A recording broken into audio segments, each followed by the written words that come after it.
In this video, if you have a Samsung Galaxy A11, you want to actually fix your non-responsive screen and black screen and screen not touching by holding the volume down and the power button together. This is actually a force restart, so you want to hold these buttons until you see the Samsung logo and then you release the buttons. The phone is actually on, so we are rebooting.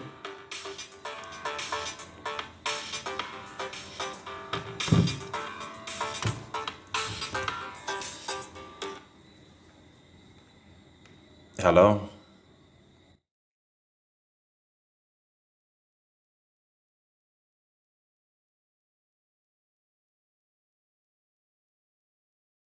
So yeah guys, this actually fixed the issue, and as you can see, definitely the phone is restarting and we should be getting touch.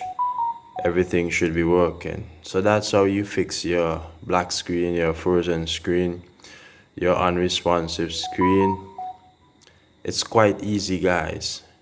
The other thing you can do, you can also tap the back of the phone around the fingerprint scanner area just to ensure that your ribbon is connected properly. So I hope that this was helpful. Do like, share and subscribe. Let me know if this was helpful in the comment section below.